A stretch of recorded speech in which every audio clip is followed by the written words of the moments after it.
आज डिस्कस करते हैं कॉस्मिक रेस। ये कॉस्मिक रेस क्या होती हैं, कहाँ से आती हैं और इनका क्या इफ़ेक्ट होता है। अगर आपको कॉस्मिक रेस समझ नहीं है, आप इस वीडियो को देखिए, आपको ज़रूर समझ में आ जाएगा कॉस्मिक रेस क्या होती हैं। तो स्टार्ट करते हैं। What are cosmic rays. Cosmic rays का मतलब होता है हाई एनर्जी पार्टिकल्स जो सन से या गैलेक्सी से अर्थ पर आ रहे हैं, यानी कि अर्थ के वायुमंडल में एंटर कर रहे हैं। High energy particles like protons और helium particle are known as cosmic rays.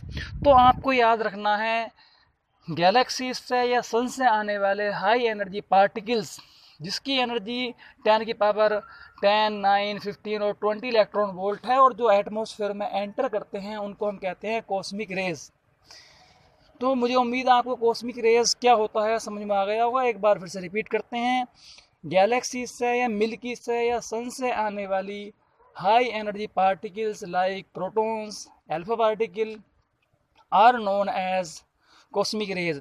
अगर इनकी एनर्जी की बात करते हैं तब इनकी एनर्जी होती है 10 की पावर 9 टू 10 की पावर 25 इलेक्ट्रॉन वोल्ट। जैसा कि आप इस वीडियो में देख रहे हैं, आपको बहुत आसानी से दिख रहा होगा कॉस्मिक रेज क्या होती हैं।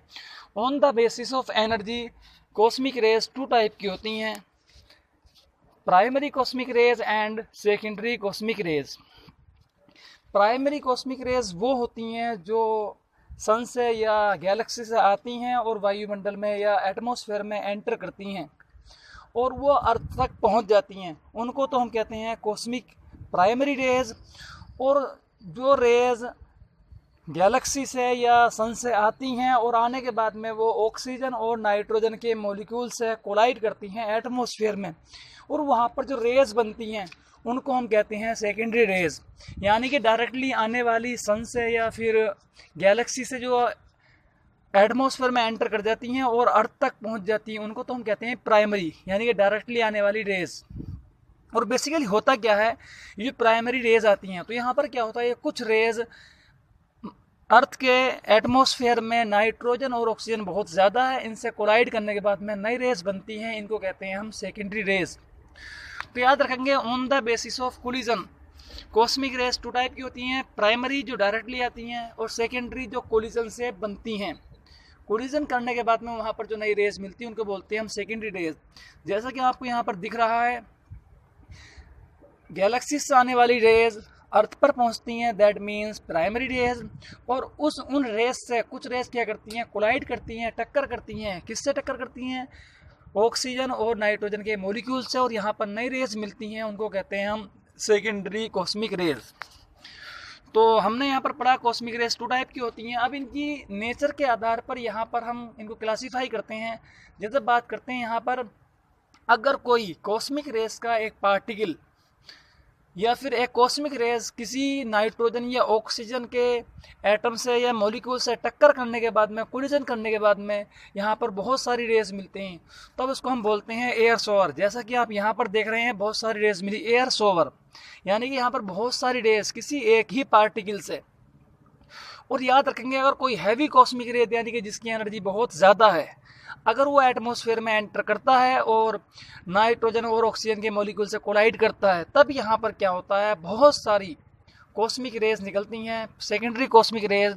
इनको हम कहते हैं कैस्केड एयर शॉवर। याद रखेंगे कैसे, जैसा कि आप यहाँ पर देख रहे हैं इस वीडियो के अंदर बहुत सारी, तब आप यहाँ पर देख सकते हैं अगर कोई पायोन्स या मैसोन्स, क्योंकि यहाँ पर जब ये कोलिजन होता है तो यहाँ पर बहुत सारी रेज, बहुत सारे पार्टिकल निकलते हैं, जैसे electrons, protons, positrons, gamma rays. तो याद रखेंगे अगर कोई म्यून्स, न्यूट्रल पायोन्स या मैसोन ब्रेक होता है, कोलाइड करता है, तब वहाँ पर निकलता है इलेक्ट्रॉन और पॉजिट्रॉन।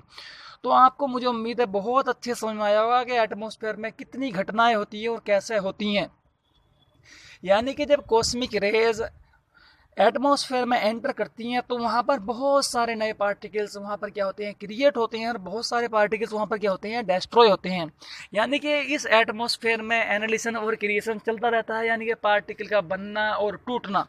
जैसा कि आप इस वीडियो में देख रहे हैं, यहाँ पर आपको बहुत सारे पायोन्स हैं, मैसोन्स हैं और न्यूट्रिनो हैं, एंटी न्यूट्रिनो है, इलेक्ट्रॉन है और गामा। ये सब पार्टिकल कहाँ पर हो रहे हैं, क्यों हो रहे हैं? जब कॉस्मिक रेज नाइट्रोजन और ऑक्सीजन के मॉलिक्यूल से कोलाइड करते हैं, तब वहाँ पर बहुत सारे पार्टिकल्स मिलते हैं। जैसे मेसोन, पाई पॉजिटिव, पाई नेगेटिव, पाई न्यूट्रल, या फिर न्यूट्रिनो या म्यून्स।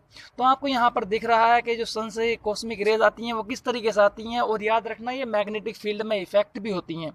क्योंकि अगर बात करते हैं, अर्थ का मैग्नेटिक फील्ड होता है और अर्थ के मैग्नेटिक फील्ड से बहुत सारी रेज इफेक्ट हो जाती हैं और वो अर्थ तक नहीं पहुंचती। जबकि अगर बात करते हैं न्यूट्रिनो की, न्यूट्रिनो होता है चार्जलेस और वो आसानी से अर्थ तक पहुंच जाता है। याद रखेंगे जो पार्टिकल चार्जलेस होते हैं वो अर्थ तक बहुत आसानी से पहुंच जाते हैं, जबकि जो पार्टिकल चार्ज होते हैं उन पर इफेक्ट आता है, क्योंकि मैग्नेटिक फील्ड में चार्ज पार्टिकल इफेक्ट होते हैं। तो जैसा कि आप यहाँ पर देख रहे हैं पाई पॉजिटिव, पाई न्यूट्रल। अगर पाई न्यूट्रल की बात करते हैं, वो कोलाइड करता है तो वहाँ पर निकलते हैं दो गामा रेज, और गामा रेज वहाँ पर से ब्रेक होता है, ख़त्म होता है, तब क्रिएट होता है, तब वहाँ पर निकलता है इलेक्ट्रॉन और पॉजिट्रॉन। जैसा कि आप इस वीडियो में देख रहे हैं, यहाँ पर एक तरफ पाई पॉजिटिव और एक तरफ पाई न्यूट्रल है। जैसे ही पाई न्यूट्रल ब्रेक होता है तब वहाँ पर निकलती हैं गामा रेज, और ये गामा रेज वापस से फिर कोलाइड होती है और वहाँ से निकलता है इलेक्ट्रॉन और पॉजिट्रॉन, और इन पॉजिट्रॉन से फिर वापस से क्या निकलता है, गामा रेज। इस तरीके से एटमॉस्फेयर में लगातार एनालिसिस होता है और क्रिएशन होता है। एनालिसिस का मतलब होता है पार्टिकल और एंटी पार्टिकल रिकम्बाइन करते हैं और वहाँ पर बनती है गामा रेज। और जहाँ पर गामा रेज किसी मॉलिक्यूल से लाइक ऑक्सीजन या नाइट्रोजन, और वहाँ पर निकलते हैं इलेक्ट्रॉन और positron. Electron means electron particle, positron means anti particle. जैसा कि आप यहाँ पर देख रहे हैं, जब पायोन्स ब्रेक होता है तब वहाँ पर निकलते हैं मैसोन्स। क्यों, पायोन्स क्या होता है, अनस्टेबल होता है और वो ब्रेक होता है और वहाँ से निकलते हैं मैसोन्स। मैसोन फिर से ब्रेक होता है तो वहाँ पर निकलते हैं पॉजिट्रॉन, न्यूट्रिनो और एंटी न्यूट्रिनो।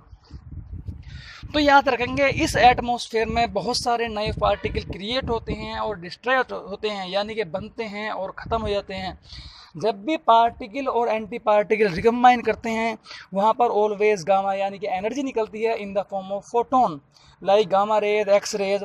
अगर बात करते हैं, अगर कोई गामा फोटोन किसी मॉलिक्यूल से कोलाइड करता है तो उस कोलाइड करने पर वहाँ पर निकलते हैं इलेक्ट्रॉन और पॉजिट्रॉन। तो इलेक्ट्रॉन और पॉजिट्रॉन के बनने को हम कहते हैं क्रिएशन, यानी कि जहाँ पर पार्टिकल और एंटी पार्टिकल बनते हैं वहाँ पर तो हम उसको कहते हैं क्रिएशन, और जहाँ पर ये दोनों पार्टिकल रिकम्बाइन करते हैं और वहाँ पर निकलती है गामा रेज, उसको कहते हैं एनालिसिस।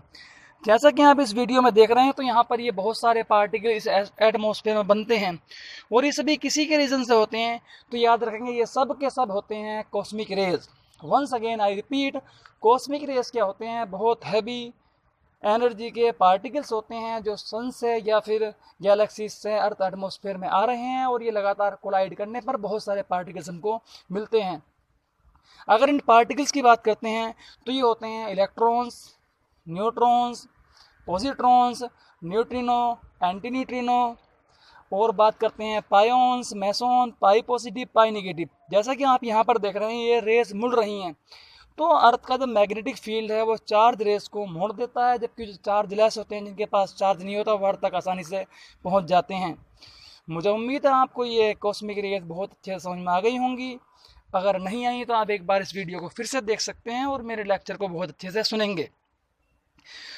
Thank you. एक बार फिर से रिपीट मैं कर देता हूँ। यहाँ पर आप देख रहे हैं इस डायग्राम के अंदर बहुत सारे यानी कॉस्मिक रेज आई और मॉलिक्यूल से इंट्रैक्शन किया, कोलाइड किया, और यहाँ पर बहुत सारे पार्टिकल्स